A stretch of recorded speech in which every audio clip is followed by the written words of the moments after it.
नमस्ते दोस्तों। सोचिए, आप एक रेस्टोरेंट गए और मेन्यू में दो ऑप्शंस दिखे। एक 200 रुपए की डिश जो बहुत पसंद की जाती है और एक 250 रुपए की डिश जो थोड़ी कम पॉपुलर है। ज्यादातर लोग क्या चुनेंगे? शायद सस्ती वाली, है ना? लेकिन अब अगर एक तीसरा ऑप्शन जोड़ दिया जाए, 500 रुपए की एक प्रीमियम डिश, तो ज्यादातर लोग 250 रुपए वाली डिश को चुनेंगे। क्यों? क्योंकि हमारा दिमाग डिसीजंस रैशनली नहीं बल्कि कॉन्टेक्चुअली लेता है। आज हम इसी फैसिनेटिंग चीज के बारे में बात करेंगे, the science of decision making. Are you as rational as you think?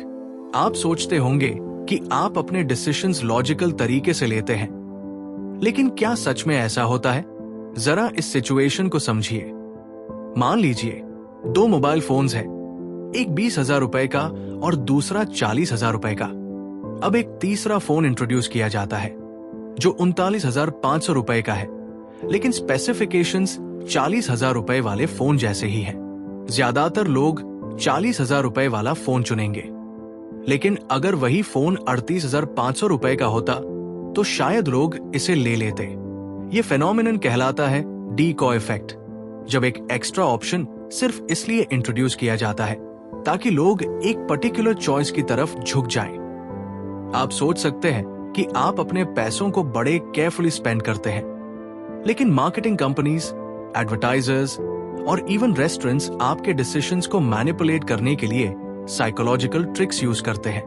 अब बात करते हैं लॉस अवर्जन की, यानी हमें लॉस का डर ज्यादा सताता है बनिस्बत गेन की खुशी के। सोचिए, आपको दो ऑप्शंस दिए जाते हैं।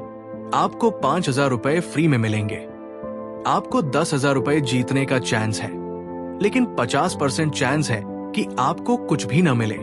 ज्यादातर लोग पहला ऑप्शन चुनेंगे क्योंकि सर्टेनिटी ज्यादा अपीलिंग लगती है, इवन जब दूसरा ऑप्शन मैथमेटिकली ज्यादा वैल्यूएबल है।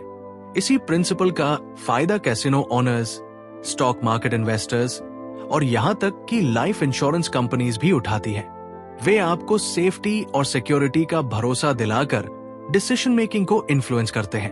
अब बात करते हैं कंफर्मेशन बायस की, यानी हम उन्हीं चीजों पर ज्यादा भरोसा करते हैं जो हमारी एग्जिस्टिंग सोच को सपोर्ट करती है। मान लीजिए कोई व्यक्ति मानता है कि योगा से हर बीमारी ठीक हो सकती है। अब अगर उसे कोई रिसर्च मिले जो इस बात को सपोर्ट करे तो वो उसे तुरंत सच मान लेगा, लेकिन अगर कोई स्टडी इस बात के अगेंस्ट हो तो वो उसे इग्नोर कर देगा या उसमें फ्लॉज ढूंढने लगेगा। इसी बायस की वजह से लोग कंस्पिरेसी थियोरीज, फेक न्यूज और व्हाट्सएप फॉरवर्ड्स पर आसानी से भरोसा कर लेते हैं।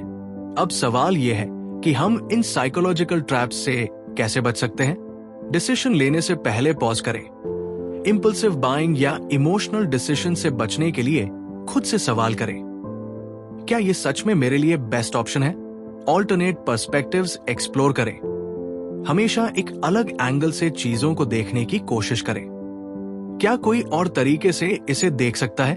नंबर्स और प्रोबेबिलिटीज पर ध्यान दें। इमोशन की जगह लॉजिक से सोचें। ज्यादातर मार्केटर्स आपके इमोशंस टारगेट करते हैं, लेकिन आप स्टैट्स को समझकर ज्यादा इन्फॉर्म्ड डिसीजंस ले सकते हैं।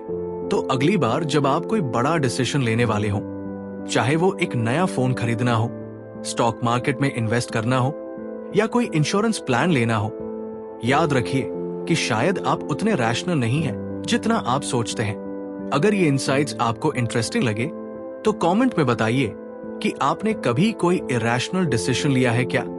और अगर आप ऐसे और भी डीप साइकोलॉजिकल हैक्स सीखना चाहते हैं तो चैनल को सब्सक्राइब करना मत भूलिए।